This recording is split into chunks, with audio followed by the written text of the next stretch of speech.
Bonjour les amis, nous allons parler des pasteurs et des évangélistes exploiteurs. Et puis si ce message ne donne pas la crainte de Dieu à qui de droit, il n'y a rien qui va probablement la leur donner. Débutons notre étude avec Matthieu 7,15. Gardez-vous des faux prophètes, ils viennent à vous en vêtements de brebis, mais au-dedans ce sont des loups ravisseurs.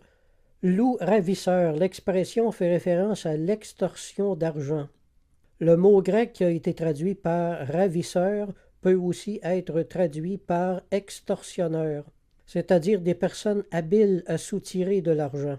Le Christ a dénoncé les abus financiers du monde religieux de son époque, et en tant que disciples de Christ, nous devons faire comme lui dans notre époque, si nous voulons lui ressembler évidemment. Nous retrouvons également l'expression « loup cruel » en Actes 20-29. Je sais qu'il s'introduira parmi vous, après mon départ, des loups cruels, qui n'épargneront pas le troupeau. En d'autres mots, ils n'auront pas de scrupule à vous soutirer beaucoup d'argent.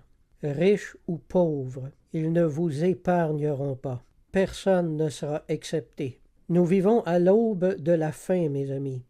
Notre génération de chrétiens étouffe littéralement sous une légion de faux et de mauvais docteurs et pasteurs et évangélistes. La doctrine de prospérité. Le Seigneur nous montre de quel bois ces messieurs se chauffent depuis environ 70 ans et nous n'en voulons plus. Matthieu 6, 19. Ne vous amassez pas des trésors sur la terre, mais des trésors dans le ciel. Matthieu 19, 24. Il est plus aisé à un chameau d'entrer par le trou d'une aiguille qu'à un riche d'entrer dans le royaume de Dieu. Peut-il y avoir langage plus clair?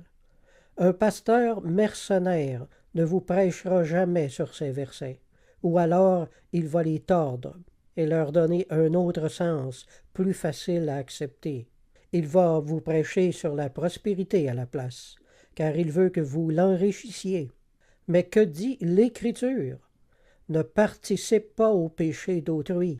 Alors secouez la poussière de cette fausse doctrine qui s'est attachée à vous jusqu'à présent et n'ayez rien à voir avec eux. Jude 12 parle également de faux docteurs, faisant impudemment bonne chère, se repaissant eux-mêmes. Faisant bonne chère des chrétiens, c'est leur tirer du profit. Un faux docteur n'est pas une personne qui enseigne que des faussetés. Un faux docteur peut fort bien enseigner des tas de vraies choses et de bonnes doctrines, car à la base, il a été chrétien ou il est encore chrétien. Mais le but qu'il poursuit dans son cœur, tout au fond, là, c'est finalement de se servir de son ministère pour s'enrichir à vos dépens. Moi, je vous le dis, là, écoutez et faites tout ce qu'ils vous disent, mais ne leur donnez pas un sou. Savez-vous ce qui va arriver? Il va commencer à vous prophétiser des choses dures. Il va commencer à durcir le ton. Vous ne serez plus aimé de Dieu, etc., etc. Comme dit l'Écriture, hein? Les faux prophètes, ils vous parlent de paix quand ils ont du pain et de la viande et de la nourriture en abondance, et ils vous parlent de guerre quand ils n'ont rien à se mettre sous la dent. L'Esprit de Jésus n'inspirera jamais un prédicateur à donner de faux espoirs aux pauvres et leur faire croire qu'ils deviendront riches s'ils font le sacrifice de leur donner de l'argent. Si vous entendez un prédicateur qui vous promet ça, là, c'est que vous avez un faux prophète devant vous, un loup ravisseur qui s'enrichit sur votre dos. Ces hommes ne sont pas des imitateurs de Christ, car le Christ n'a jamais fait de telles promesses. 2 Pierre 2, 1 et 3. Comme il y a eu parmi le peuple de faux prophètes, il y aura de même parmi vous de faux docteurs. Par cupidité, ils trafiqueront de vous au moyen de paroles trompeuses. De paroles trompeuses, ce sont des versets bibliques tordus. Eux que menace depuis longtemps la condamnation et dont la ruine ne sommeille point. Pierre souligne clairement la damnation future des prédicateurs de prospérité qui s'enrichissent aux dépens de leurs assemblées.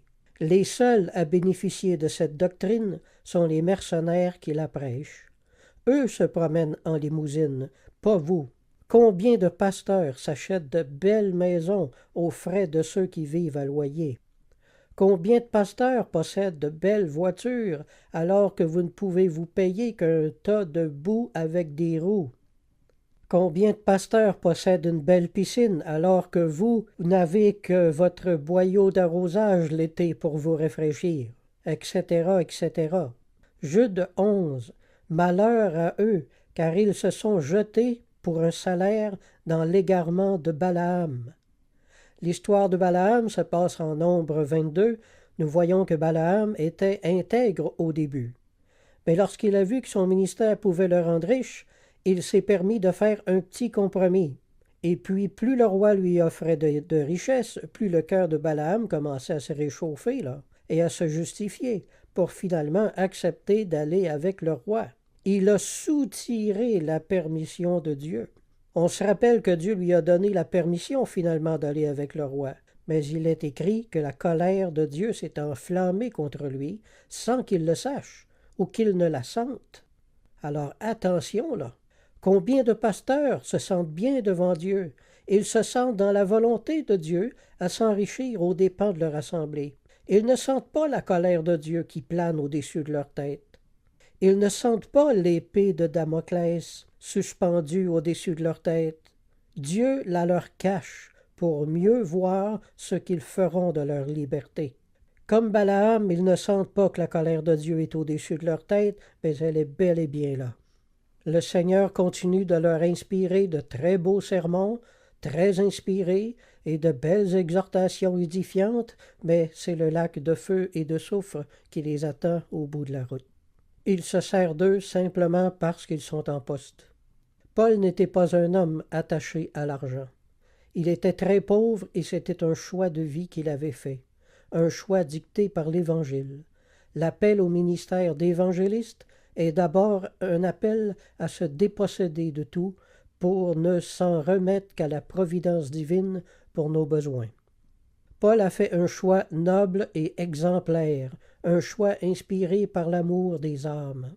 Paul travaillait de ses mains pour donner un exemple aux autres ministres. Mais après son départ, après le départ de cette épine dans leurs pieds, n'ayant plus l'exemple de cet homme qui leur servait de frein, leur nature de loup n'allait pas attendre longtemps avant de se manifester au grand jour. Les loups cruels dont parle Paul, ce sont des pasteurs qui n'allaient pas faire de cadeaux aux églises. Les loups ne travaillent pas de leurs mains. Oh non. Ils préfèrent s'appesantir sur les églises et prélever tout ce qu'ils peuvent et vivre le plus à l'aise possible. Plus à l'aise que la majorité des membres de l'Église, je dirais. Ils sont comme Judas, qui puisait à même les offrandes pour se remplir les poches. Judas s'était probablement ouvert un petit compte en banque quelque part, là, qui lui permettrait de vivre à l'aise lorsque Jésus ne serait plus là. À propos de la dîme, saviez-vous par exemple qu'à l'origine, la dîme n'était destinée à enrichir personne? Elle était destinée premièrement au peuple de Dieu lui-même, aux gens eux-mêmes, afin de leur apprendre à rendre grâce pour les bienfaits de Dieu. Et dans un deuxième temps, à la 3e année, elle était apportée à Jérusalem et redistribuée aux pauvres. Allez lire tout ça en Deutéronome 14 ainsi que Deutéronome 26, 12 à 14. Aujourd'hui, les dîmes ne vont plus aux pauvres, mais aux pasteurs. Quand on leur dit que la dîme n'est plus en vigueur, ils s'en défendent haut et fort. Mais pour ce qui est de la mettre en pratique comme la Bible dit de le faire, alors là, pas question, par exemple. Voici ce que j'ai trouvé dans le Davis Dictionary of the Bible. La dîme était destinée aux pauvres. Mais plus tard, les Lévites se sont emparés de toutes les dîmes. Plus tard encore, les sacrificateurs se sont emparés des dîmes des Lévites. Plus tard encore, ce sont les souverains sacrificateurs qui s'emparèrent de toutes les dîmes des sacrificateurs. Au temps de Jésus, les dîmes allaient exclusivement aux souverains sacrificateurs et les pauvres ne recevaient plus rien du tout, et depuis longtemps. Tout comme aujourd'hui, moi je juge personne là, mais je vous connais pas, mais je vous dis simplement, jugez-vous vous-même. Voulez-vous plaire au Seigneur, ou voulez-vous suivre l'exemple de Paul ou celui de Judas? Je pose ici une question toute bête. Fallait-il payer la dîme à Jésus une fois par semaine pour qu'il prêche? Voulez-vous savoir si votre ministère vient de Dieu? Imaginez que l'Assemblée cesse tout à coup de vous faire vivre. Est-ce que vous continueriez à l'enseigner? Si votre appel d'enseignement vient vraiment du Seigneur, vous iriez travailler de vos propres mains plutôt que de quitter votre ministère envers cette Église. Paul avait ce genre de cœur. Actes 20, 34, 35. Je n'ai désiré ni l'argent, ni l'or, ni les vêtements de personne. Vous savez vous-même que ces mains ont pourvu à mes besoins et à ceux des personnes qui étaient avec moi. Je vous ai montré de toute manière que c'est en travaillant ainsi qu'il faut soutenir les faibles, c'est-à-dire soutenir financièrement ceux qui n'ont pas la santé de se soutenir eux-mêmes. Un père de l'Église a écrit « Le travail fait partie de la grande loi de l'expiation imposée aux enfants d'Adam, et quelle que soit votre position dans l'Église, ne vous en croyez pas exempt. » 1 Thessaloniciens 2,9. Vous vous rappelez, frères, notre travail et notre peine, nuit et jour à l'œuvre pour n'être à charge d'aucun de vous. Nous vous avons prêché l'Évangile de Dieu. Un pasteur qui travaille est en train de prêcher l'Évangile. Un pasteur qui travaille prêche l'Évangile par ses actions. Un pasteur qui travaille peut offrir l'Évangile gratuitement à son Église, et cette charité de sa part est en elle-même une prédication puissante. Frères et sœurs, ne donnez pas aux pasteurs qui vivent mieux que vous. Regardez leur niveau de vie. Le pauvre qui donne aux riches fait rire le diable, dit le proverbe. Ne donnez pas aux organisations impersonnelles non plus. Vous ne savez pas comment ils utilisent votre argent à l'autre bout, et vous ne le saurez jamais probablement. Ne donnez d'argent à aucun ministère télévisé, à aucun évangéliste, car ils sont tous millionnaires, ils sont tous vendus sans exception. Marre de payer les cours de piano aux enfants du pasteur, alors que je ne peux même pas le faire pour mes propres enfants. Marre de payer les études universitaires des enfants du pasteur, alors que je ne peux même pas payer le collège aux miens. Marre de voir le pasteur changer de voiture alors que je conduis une poubelle avec des roues depuis 8 ans. Marre de voir la piscine derrière la jolie maison du pasteur alors que je demeure dans un petit 3 pièces et demi. Marre de voir le pasteur se promener avec des costards à 500 ou 800 $ alors que je suis obligé de m'habiller dans une friperie.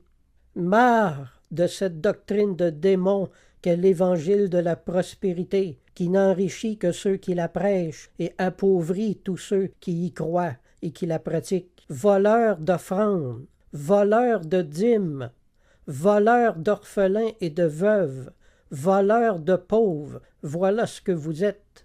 Voilà comment Dieu vous regarde et voilà comment il va vous traiter. Quand vous allez mourir et que vous allez lever les yeux dans cette flamme cruelle qui vous fait souffrir, vous allez comprendre pourquoi. Vous allez comprendre votre douleur. Saviez-vous que la réforme a commencé lorsque les gens en ont eu marre de voir que les évangélistes catholiques itinérants se faisaient payer avant de prêcher l'Évangile? Si les réformateurs verraient ce que nous sommes devenus, c'est contre nous qu'ils feraient une nouvelle réforme. Il n'y a que le pauvre qui peut parler du royaume de Dieu par expérience. Il n'y a que le pauvre qui aime suffisamment le Seigneur pour vous offrir l'Évangile gratuitement. Il n'y a que le pauvre qui reçoit les révélations intérieures du Seigneur. Heureux les pauvres en esprit, car le royaume des cieux est à eux. Luc 6, 20. Heureux vous qui êtes pauvres, car le royaume des cieux est à vous. Tous les prédicateurs de dîmes ne sont que des mercenaires. Pourquoi aller chercher la dîme, qui était une loi de l'Ancien Testament, et la transporter dans l'Église d'aujourd'hui? Parce que c'est une grande source de profit, voilà pourquoi. C'est la seule raison. Les centaines d'autres lois de l'Ancien Testament, on n'en parle pas, parce qu'elles ne payent pas. Mais on parle de la dîme parce qu'elle paye, parce que ça paye. C'est la seule raison. Un véritable évangéliste vous vendra son matériel au prix coûtant, et même vous l'offrira gratuitement s'il en a les moyens. Quand un évangéliste a des milliers et des dizaines de milliers, voire des centaines de milliers de personnes qui suivent son ministère, Le domaine de l'édition est un domaine où il peut devenir très très riche et très rapidement avec autant de gens. Tout le monde peut comprendre qu'il y a des frais reliés à la production de matériel, de livres et de toutes sortes, et des frais de poste. Mais quand le ministère grandit, le volume de matériel à imprimer grandit également. La demande grandit, ce qui fait que les coûts de production sont de moins en moins élevés. C'est comme ça que ça fonctionne en imprimerie. Un homme de Dieu intègre va réajuster ses prix pour revenir au prix coûtant. Je m'explique. Moi, un jour, je vais chez un imprimeur pour faire imprimer un petit livre de poche pour évangéliser. Il me dit qu'un exemplaire me coûterait 25 $, mais à 1000 exemplaires, il me coûterait qu'1 $. Et si j'en ferais imprimer 10 000, il me reviendrait environ à 10 sous chacun. Vous comprenez maintenant? Un évangéliste fidèle dont le ministère grandit et qui veut demeurer au centre de la volonté de Dieu, qui est d'offrir l'Évangile gratuitement, va réajuster ses prix pour demeurer au prix coûtant.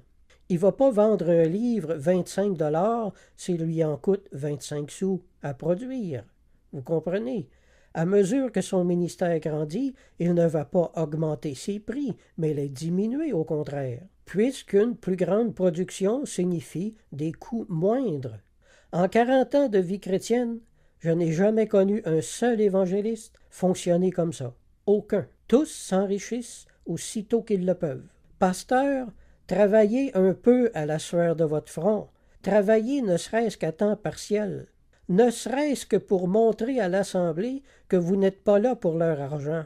Vous gagnerez l'amour et le respect des gens. Et je vous assure que vous ne manquerez jamais de rien, ni vous ni votre famille, parce que cette Assemblée vous aimera comme un père et ne permettra jamais que vous ne manquiez de rien. Une sainte sérénité sera sur le front de tout pasteur qui aura été désintéressé de l'argent durant sa vie, parce que la faveur de Christ reposera sur lui. Il fermera les yeux un jour dans la paix, car il n'aura rien à regretter sur son lit de mort. Si vous aimez les richesses, vous n'aimez pas Jésus-Christ, et vous n'aimez certainement pas les gens. La cupidité chez un homme de Dieu est un choix impur. C'est le choix de Balaam. On change le mot cupidité pour le mot prospérité parce que ça passe mieux. On endort sa conscience. Mais vous savez dans votre cœur que c'est de la cupidité. Si au lieu de la théologie de la prospérité, on l'appelait par son vrai nom, c'est-à-dire la doctrine de la cupidité, ça ferait un peu dresser les cheveux sur la tête, pas vrai? Je vous rappelle 1 Corinthiens 6,9, les cupides n'hériteront pas le royaume de Dieu. Tous les prédicateurs de prospérité n'hériteront pas le royaume de Dieu. Les ministres de l'Évangile, qui sont profiteurs dans les questions d'argent, sont donc en train de jouer à la roulette russe. Vaut mieux être pauvre avec Jésus et sauver son âme que rechercher les richesses avec Mammon et perdre son âme. Je pense à une église en particulier en ce moment. Fait notoire, plus l'église s'est agrandie, plus la conscience des pasteurs s'est élargie, point de vue salaire. Ils s'octroient un salaire de plus en plus grand à mesure que l'Église grandit. Au jour du jugement, les pasteurs rendront compte de toute parole vaine qu'ils auront proférée pour soutirer de l'argent à leur assemblée. Le cœur de beaucoup de prédicateurs sera rempli de regrets amers sur leur lit de mort, au souvenir de toutes leurs prédications folles et d'avoir fait de fausses promesses à la place de Dieu, d'avoir donné de faux espoirs de richesse aux gens. Donnez, donnez, vous deviendrez prospères, oui. Mais sachez ceci, Mammon est le Dieu des profits terrestres, mais Jésus est le Dieu des trésors célestes. Lequel aurez-vous servi durant la vie? Eh bien, c'est avec lui que vous passerez l'éternité. Je vous souhaite bonne chance. Jésus a chassé les vendeurs du temple à coups de fouet. Voilà jusqu'à quel point Dieu déteste que l'on mêle le profit à son service. Je vous le dis, au jour du Seigneur, vous serez renversés par le souffle de sa bouche. Jacques 1:1. Jacques, serviteur du Seigneur Jésus-Christ, aux 12 tribus qui sont dans la dispersion. Jacques était le frère même du Christ, vous imaginez? Jacques avait un ministère national et même au-delà. Vous savez ce que ça signifie, hein? Il aurait facilement pu manipuler les gens et devenir multimillionnaire s'il avait voulu. À ceux qui font des appels d'argent pour leur ministère à n'en plus finir, là, et qui se lamentent que tous leurs trucs coûtent cher et qu'ils ne pourront pas faire ce que Dieu leur demande si vous ne leur envoyez pas d'argent, etc., et qu'ils n'ont pas les ressources, et qui font des pressions sur vous ensuite pour que vous vous sentiez coupable de ne pas donner. Je vous le dis, frères et sœurs, ces personnes-là vous exploitent. Ne leur donnez pas d'argent, pas un sou. Si ça se trouve, ils ont tenu le même langage dans toutes les églises où ils sont allés, et Dieu sait la fortune qu'ils sont en train d'amasser. Il y avait un évangéliste comme ça dans les années 50 qui avait une émission à la télévision. Je crois que ce fut le premier, qui s'appelait A. Allen, si je me rappelle bien. Eh bien, les gens donnaient à son ministère. Ils donnaient. Pour réaliser, après sa mort, le type s'était acheté une compagnie d'aviation avec l'argent des offrandes. Il s'enrichissait comme ça.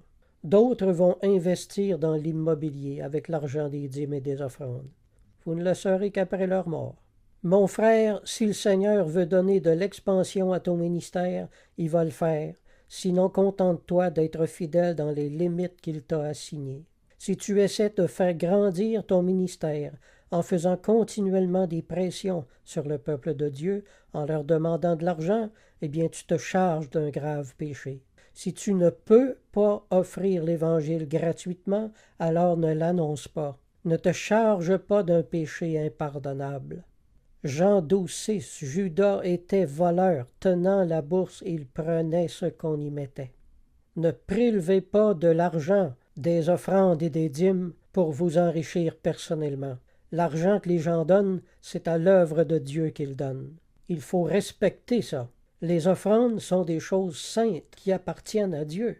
Moi, j'ai vu des hommes là, impliqués dans le monde des affaires dans leur ancienne vie, faire un demi-tour complet à 180 degrés après leur conversion, abandonner leur entreprise, devenir des évangélistes et vivre totalement par la foi. Mais après quelques années, là, lentement, là, ils sont revenus de 180 degrés. Et ils ont commencé à faire de l'argent avec les choses de Dieu pour redevenir riches. Les prophètes riches sont tous de faux prophètes. Entrez ça dans votre livre. Les évangélistes riches sont tous des mercenaires. Ils peuvent annoncer le véritable évangile et amener beaucoup de gens au Seigneur, mais ils demeurent des mercenaires. Faites ce qu'ils disent, mais ne faites pas ce qu'ils font. Dieu se sert d'eux pour sauver les gens, comme eux se servent des gens pour s'enrichir. Ne vous fiez jamais à un évangéliste ou à un prophète dont la vie est remplie de plaisir également. Allez fouiller dans leur vie privée. Vous êtes peut-être en train de mettre de l'argent dans la bourse de Judas sans le savoir. Paul, l'exemple le plus parfait de l'évangéliste, a dit en 2 Timothée 6,8 « Si donc nous avons la nourriture et le vêtement, cela nous suffit. » Le moins qu'on peut se dire, c'est que les évangélistes de l'Église primitive se contentaient de peu et étaient heureux avec peu, et fonctionnaient avec très peu, ne mettaient leur joie qu'en amenant des âmes au Christ. Leur richesse, c'était les âmes qu'ils emmenaient là-haut et qui allaient constituer leur couronne. Les évangélistes d'aujourd'hui veulent être riches maintenant, dans ce monde. Alors, quand ils vont mourir, ils vont ouvrir les yeux dans le grand tourment de la flamme du mauvais riche. Mais Seigneur, n'avons-nous pas prophétisé en ton nom et fait beaucoup de miracles en ton nom? Jésus leur répondra, mon enfant, souviens-toi que tu as reçu tes biens pendant la vie. Maintenant tu es ici et tu souffres. On a fait des études sur des ministères comme celui de Benny Hinn pour réussir à trouver un diagnostic de médecin avant et après une guérison, mais sans jamais réussir, sans en trouver un seul. Dans la majorité des cas, après s'être senti bien et senti guéri, le mal est revenu quelque temps après, et d'autres qui avaient été déclarés guéris sont morts. Ils se sont pourtant vraiment bel et bien sentis guéris pendant quelques jours. Comment expliquer ça? C'est pas difficile. Après 2 heures de chant et d'exhortation à la foi et encouragés par l'atmosphère de foi du grand nombre, le niveau d'expectation de la foi monte très haut. Malheureusement, il s'agit davantage de la puissance de l'autosuggestion que de la puissance du Saint-Esprit. Beaucoup glissent dans l'illusion de la guérison et oublient la réalité de leur maladie pendant quelques heures ou quelques jours, mais ils n'ont pas été vraiment guéris. Pour des prédicateurs avec quelques 20 ou 25 années d'expérience dans le domaine, là, c'est devenu chose facile d'élever le niveau d'espoir pour une guérison. Là, les gens sont prêts à tout, hein? On leur demande de l'argent en offrande spirituelle en échange d'une promesse de guérison. Offrande sacrificielle, disait Benny Hinn. Quel joli nom pour ce qui est en réalité que du mercantilisme. Il n'y a pas de différence entre eux et les vendeurs du temple. Benny Hinn, après avoir fait une crise cardiaque, ça lui a remis les yeux en face des trous un petit peu, ça fait réfléchir un homme de se voir au-dessus de l'enfer, là. On a fait une interview avec lui. Le 23 février 2018, il disait « Je crois que je suis coupable ». Mercredi 21 février, Benny Hinn était en live sur sa page Facebook. Une vidéo visionnée par plus de 120 000 fois, dans laquelle il semble revenir sur la doctrine de la prospérité. Il disait, je cite, « Nous avons été attaqués pour notre enseignement sur la prospérité. Bien, c'est dans la Bible, mais je pense que nous l'avons malheureusement poussé à l'extrême. Ce qui a été enseigné n'est pas la parole de Dieu, et je crois que je suis coupable autant que les autres. Parfois, tu vas plus loin que ce que tu devrais, et Dieu te ramène à la normalité et à la réalité. » Fin de citation. Puis il parle des influences qui ont pesé sur lui. Je cite encore. « Quand j'étais jeune, j'ai été influencé par des prédicateurs qui m'ont enseigné, mais je suis devenu plus vieux et me suis dit, attends une minute, tu sais que ça ne correspond pas totalement à la Bible, ça ne correspond pas à la réalité. Alors qu'est-ce que la prospérité? C'est ne manquer de rien. » Fin de citation. Voyez-vous, tout ce temps, il savait ce que la Bible disait. Il revient alors sur cette question de la prospérité en s'interrogeant. Ne manquer de rien, de quoi s'agit-il? Alors je le cite à nouveau. Élie avait-il une voiture? Non, même pas un vélo, mais il ne manquait de rien. Qu'en est-il du Seigneur? Jésus conduisait-il une voiture? Vivait-il dans un manoir? Non, mais il ne manquait de rien. Et les apôtres, ils ne manquaient de rien. Aujourd'hui, les idées d'abondance, des maisons magnifiques, de voitures et de comptes en banque, vous savez, c'est tellement faux. Nous avons tous fait l'erreur de croire que c'était ce que Dieu voulait. Et Dieu dit « Non, ce n'est pas ce que je veux. Il est temps de vivre selon la Bible. » Fin de citation. Puis on a là un des plus grands prédicateurs de prospérité qui ait jamais existé. Benny Hinn ensuite insiste sur le fait de bien terminer la course. Je cite, « On veut tous terminer correctement. » Évidemment, il venait de voir la mort là, au bout de son nez. Là. On commence tous bien, mais parfois, vous savez, on trébuche ici ou là. Mais quand on en arrive là, on veut tous bien finir. J'ai 65 ans et je ne veux pas en arriver là dans ma vie. Je vous remercie de prier pour moi. J'en ai vraiment besoin. Priez de vraies prières pour moi. Seigneur, tu peux me punir tout ce que tu veux, mais ne m'abandonne jamais. Fin de citation. Ce que je trouve dommage dans tout ça, c'est qu'il ne se repent pas vraiment. Il s'accuse d'une erreur, il s'accuse d'avoir été mal influencé, mais il ne s'accuse pas de péché clairement. Là. Moi, j'aime les vraies repentances, catégoriques, les vraies repentances à volte-face. Les petites repentances douces, là, j'y crois pas tellement. Vous avez ici un homme qui a enseigné la prospérité toute sa vie, et arrivé en fin de vie, il craint maintenant pour son salut. Il a dit « Je suis coupable autant que les autres. » Les autres qui? Tous les autres prédicateurs de prospérité. Tous, ils le savent, qu'ils ne sont pas dans la volonté de Dieu et qu'ils enseignent quelque chose qui n'est pas biblique, mais ils le font quand même. Quand je vois tous ces prophètes de Mammon et prédicateurs de l'Évangile selon Judas, qui ont infiltré l'Église du Christ, j'en ai la nausée, frères et sœurs. L'Église est comme une pomme truffée de vers. Les gens du monde ont dédain de nos églises, et ils ont raison. Un type en Afrique, quelque part, s'occupait d'orphelins, soi-disant, et il m'écrit de lui faire un don. Jusque-là, il n'y a rien de mal, mais il s'est mis à prophétiser sur moi. Il dit, « Je vous bénis si vous me faites un don, je déclare que j'annule la pauvreté dans votre vie, vous serez un millionnaire international, ce que ma bouche dit, c'est ce qui s'accomplira.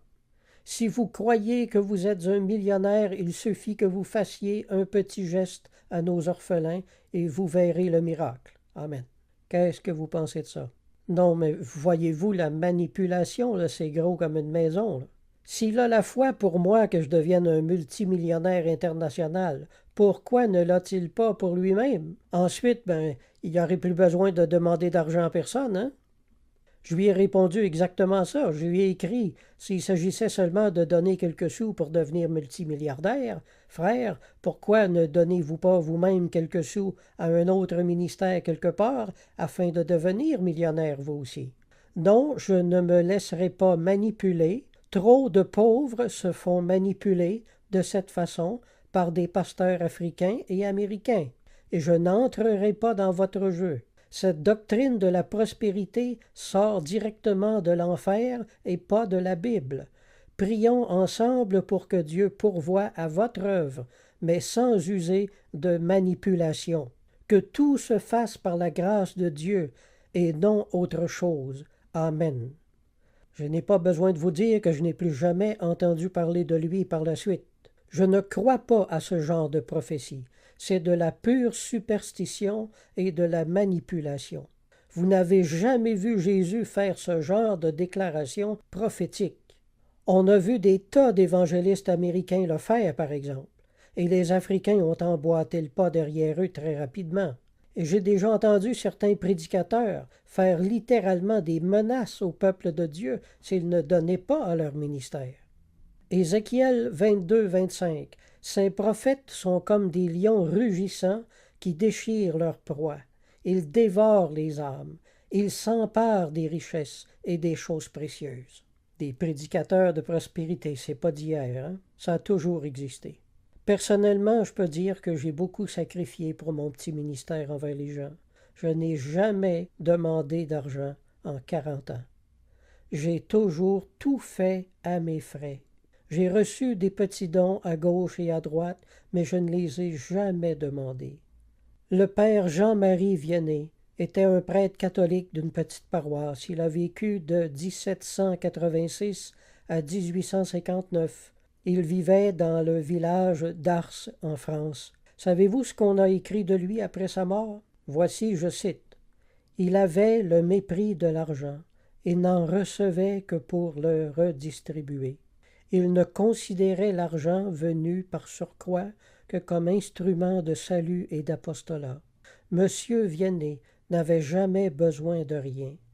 Il se tuait à le répéter aux bonnes âmes de la paroisse qui s'inquiétaient de tout ce qui semblait lui faire défaut. » Fin de citation.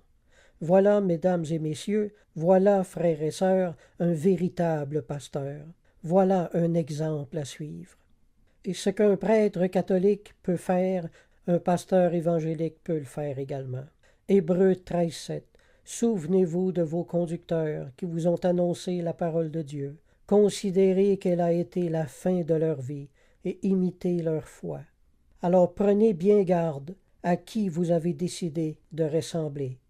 Thomas à Kempis, au 15e siècle, a écrit « Ceux qui sont encore nouveaux et peu expérimentés dans la voie du Seigneur s'égareront aisément et tomberont dans le précipice s'ils ne se gouvernent par l'avis des personnes sages. » Frères et sœurs, retournons à la simplicité évangélique et repoussons tous ces prophètes de profit, une bonne fois pour toutes. À vous, pasteurs, qui culpabilisez les gens avec votre histoire de dîme, craignez la meule de moulin. Vous comprenez ce que je veux dire? Craignez la meule de moulin, celle qui vous attend après la mort.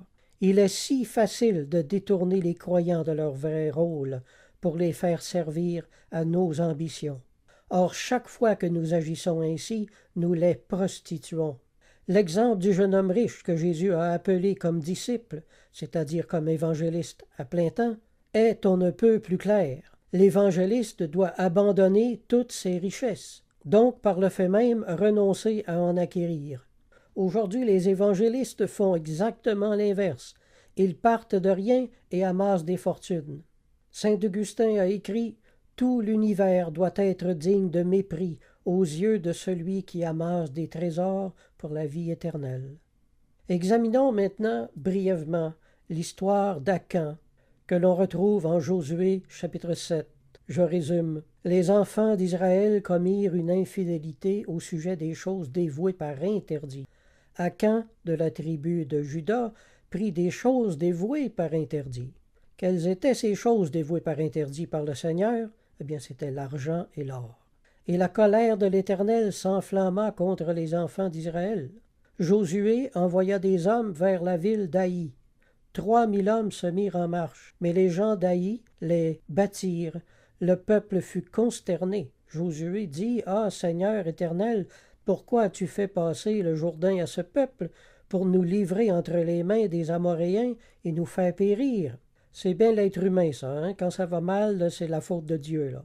On se plaint, on murmure, on inculpe le Seigneur, on est amer, on est pris de dégoût et de désolation, on a du fiel dans l'âme, on prie avec rudesse et agressivité. À ce genre d'attitude-là, d'incriminer le Seigneur, c'est un péché très grave. Alors que si l'on était un peu intelligent, nous verrions que depuis le début, si les choses vont mal, c'est de notre faute. Ne mettez jamais Dieu au banc des accusés, où vous allez le voir sortir de votre vie à une vitesse que vous ne pouvez pas imaginer, mes amis. Sondez-vous, questionnez-vous, rentrez en vous-même comme l'enfant prodigue, introspectez-vous et confessez-vous. La réponse à vos difficultés et questionnements va vous apparaître claire comme de l'eau de source ensuite. Je poursuis ma lecture. L'Éternel dit à Josué, « Israël a péché. Il a pris des choses dévouées par interdit et les a dérobées. » Vous voyez, c'est le même péché que Judas.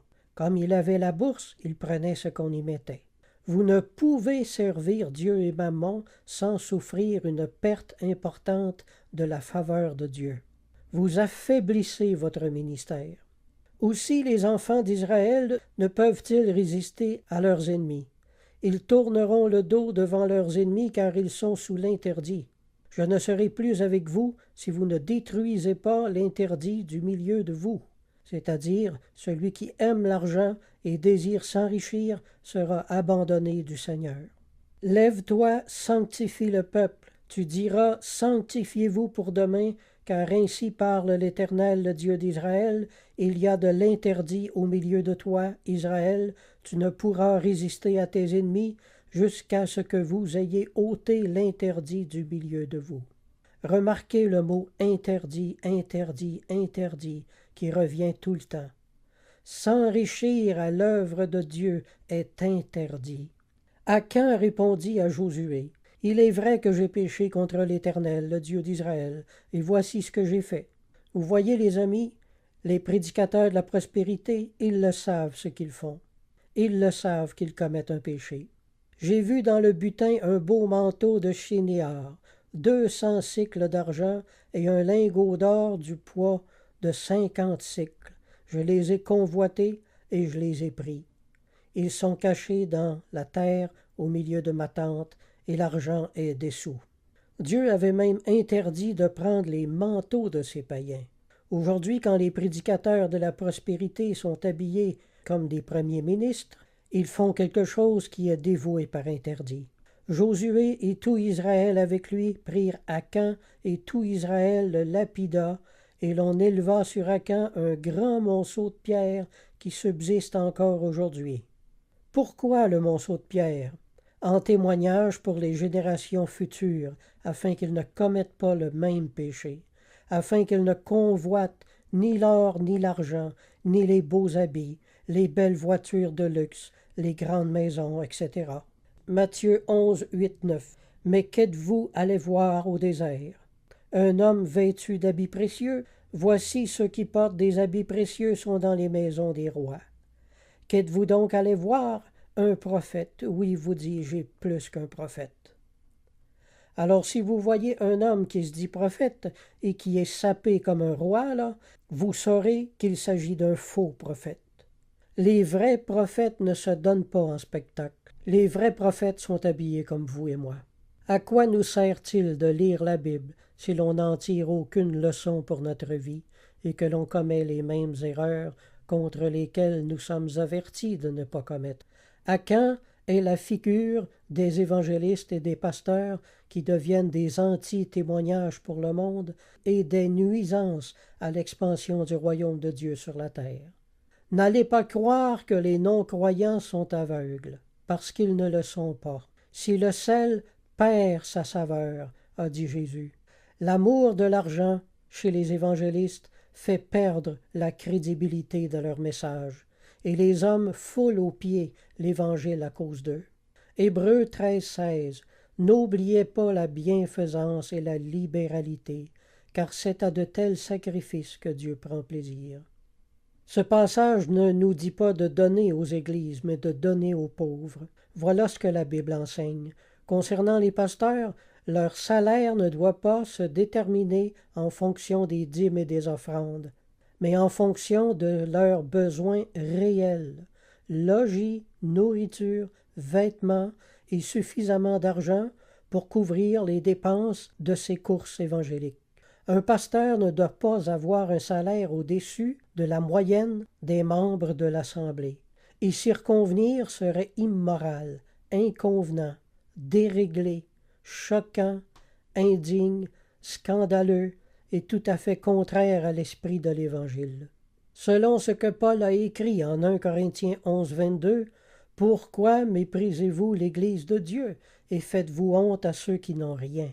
N'oubliez pas, mes amis, que vous êtes en spectacle aux hommes et que vous devrez rendre compte du spectacle que vous aurez donné sur la terre. Si vous avez amené 300 personnes au Seigneur et que vous en ayez scandalisé 900, ne vous attendez pas à recevoir des louanges, mais des coups de bâton. Ceux qui sont présentement honorés sur la terre comme de grands évangélistes seront peut-être en déshonneur, l'abaissement et la honte au ciel. Vous croyez que la honte n'existera pas au ciel? Eh bien, lisez Luc 14, 8, 9, la parabole des conviés. Lorsque tu seras invité par quelqu'un à des noces, ne te mets pas à la première place, de peur qu'il n'y ait parmi les invités une personne plus considérable que toi, et que celui qui vous a invité, l'un et l'autre, ne vienne te dire « cède la place à cette personne-là ». Tu auras alors la honte d'aller occuper la dernière place. Voyez, la honte existera donc au ciel. Oui, il y a tant de choses dans la parole de Dieu que les chrétiens ne voient pas en lisant. Jésus, dit l'Écriture, a été crucifié à cause de sa faiblesse. Il n'était pas un puissant selon le monde, ce qui, dans le langage biblique, signifie qu'il était tout en bas de l'échelle sociale, qu'il n'avait aucun prestige, aucune influence ou autorité. Il n'était aucunement un personnage important, donc il n'avait aucun pouvoir auquel il aurait pu recourir pour empêcher sa crucifixion. Les chefs religieux en ont fait ce qu'ils ont voulu, exactement comme Jean-Baptiste. Qu'est-ce qu'un pauvre peut faire pour se défendre? Je vous le demande. Un pauvre n'a pas d'amis. Parlons maintenant du jeune homme riche. Matthieu 19, 16, 24. Et voici, un homme s'approcha et dit à Jésus, « Maître, que dois-je faire de bon pour avoir la vie éternelle? » Il lui répondit, « Si tu veux entrer dans la vie, observe les commandements. » Le jeune homme lui dit, « J'ai observé toutes ces choses, que me manque-t-il encore? » Jésus lui dit, « Si tu veux être parfait, va, vends ce que tu possèdes, donne-le aux pauvres. » Il n'a pas dit, « Vends ce que tu possèdes et donne-le-moi, mais donne-le aux pauvres, et tu auras un trésor dans le ciel. Et puis viens et suis-moi. » Jésus dit à ses disciples, « Je vous le dis en vérité, un riche entrera difficilement dans le royaume des cieux. Je vous le dis encore, il est plus facile à un chameau de passer par le trou d'une aiguille qu'à un riche d'entrer dans le royaume de Dieu. » Keith Green a dit, « Jésus n'a pas besoin de votre argent, il veut votre vie. » Beaucoup de chrétiens devraient relire l'Évangile avec les yeux de Jésus et non avec les yeux de leur pasteur. Mais je veux souligner quelque chose d'important ici. Ce jeune homme avait été appelé à suivre Jésus à plein temps, soit à devenir évangéliste. Les premiers évangélistes étaient les plus pauvres d'entre les hommes. Ils avaient tout abandonné derrière eux, et ils partaient sans rien. Ils annonçaient l'Évangile de lieu en lieu, et vivaient totalement par la foi et au jour le jour. Il est bien évident que le Seigneur ne demande pas ça à tous les chrétiens. Les gens qui croient en l'horoscope, qu'est-ce qu'ils font? Ils lisent leur horoscope de la journée, et quand ça ne se réalise pas, qu'est-ce qu'ils font? Est-ce qu'ils cessent de se confier en l'horoscope? Non. Est-ce qu'ils arrêtent de lire l'horoscope? Non. La semaine suivante, ils achètent le journal. Ils se dépêchent de tourner les pages pour trouver et lire leur horoscope encore. C'est ridicule, mais c'est comme ça. Que ça fonctionne ou pas, ils continuent. Ils continuent à lire leur horoscope. Moi, j'ai parlé à un couple qui avait reçu une promesse de bénédiction financière par prophétie. Et une année plus tard, il n'y avait absolument rien qui avait changé dans leur situation. Pourtant, j'ai jamais été capable de leur faire admettre qu'ils avaient reçu une fausse prophétie. Ils croyaient en toutes les promesses de prospérité prophétique qui leur étaient faites. Ils continuaient à donner à leur pasteur. Ils continuaient à donner, semaine après semaine. Je connais des frères et des sœurs qui ont donné de l'argent à leur pasteur ou à des évangélistes de la prospérité pendant 30 ou 40 ans, et jamais ils ne sont devenus riches. Au contraire, ils se sont appauvris. Leur pasteur s'est enrichi, mais pas eux. Malgré tout ça, ils ne se réveillent pas. Ils croient encore que tous ces prophètes du profit sont envoyés par Dieu, que ce sont des hommes de Dieu. Imaginons là, que ces personnes-là avaient un salaire moyen, mettons, de 30 000 par année, et qu'ils en donnent la dîme de 10 pendant 30 ans. Ça fait 3 000 par année, soit exactement 90 000 au bout de 30 ans. Vous avez donné à ce pasteur 90 000 et si du jour au lendemain vous tombez dans la misère, ce pasteur ne vous aidera probablement pas du tout. Et si pour une raison ou pour une autre vous tombiez dans sa disgrâce, il peut vous pousser habilement dehors de l'Église et vous ne récupérerez jamais un sou de ce que vous lui aurez donné. Alors je vous le dis tout net, mes amis, si vous donnez 10% de votre salaire à votre pasteur, vous êtes une vache à lait et vous êtes un idiot et une idiote. Pensez à tout le bien que vous auriez pu faire à votre famille, aux œuvres caritatives de votre ville ou à l'évangélisation avec cet argent-là. Avez-vous déjà entendu certains pasteurs défendre la dîme à la radio ou sur le net? Ils le font avec une agressivité, une acerbité, une aigreur et une hargne qui est presque démoniaque quelquefois. 2 Pierre 2, 15, 16. Après avoir quitté le droit chemin, ils se sont égarés en suivant la voie de Balaam, qui aima le salaire de l'iniquité, mais qui fut repris pour sa transgression. Une ânesse muette, faisant entendre une voix d'homme, arrêta la démence du prophète. La cupidité dérange l'esprit. La cupidité, le désir passionné de s'enrichir. L'avarice peut rendre dément, névrosé et obsédé. Toute la richesse qui entoure l'homme riche devient son aveuglement. Saint Augustin a dit « Celui qui est esclave de l'argent souffre une dure servitude, car, enchaîné par sa cupidité, il subit l'esclavage du démon. » Vous voyez que les pères de l'Église y voyaient clair. Ils avaient une grande et vraie spiritualité. C'est très dommage que le protestantisme ait renié tous les pères de l'Église et jeté tout ça à la poubelle. C'était la force de l'Église primitive. J'en veux au protestantisme de m'avoir privé de cette mine d'édification pendant tant d'années. Tout à l'opposé de la cupidité, il y a la pauvreté volontaire, qui est un haut degré de perfection chrétienne. Jésus dit au jeune homme riche, « Si tu veux être parfait, va, vends ce que tu possèdes, donne-le aux pauvres, et tu auras un trésor dans le ciel. » Les disciples dirent à Jésus, « Maître, voici, nous avons tout quitté pour te suivre. » À cette époque, le premier prérequis au ministère d'évangéliste était la pauvreté volontaire, le dépouillement de ses biens. Aujourd'hui, les évangélistes, au lieu de se dépouiller de tout, s'enrichissent de tout, jusqu'à devenir des millionnaires, s'ils le peuvent. Le moins qu'on puisse dire, c'est que la pomme est tombée très très loin de l'arbre. Vous comprenez ce que je veux dire? C'était la même chose pour le ministère de prophète, le même prérequis. Dans l'Église primitive, les prophètes étaient quelquefois des prophètes itinérants, qui allaient d'église en église, un peu comme Élie et Élisée et beaucoup d'autres. En parlant d'Élie, il y a quelque chose d'intéressant en 2 Rois 5, 15 et 16. Naaman retourna vers l'homme de Dieu avec toute sa suite. Lorsqu'il fut arrêté, il se présenta devant lui et dit, « Voici, je reconnais qu'il n'y a point de Dieu sur toute la terre, si ce n'est en Israël.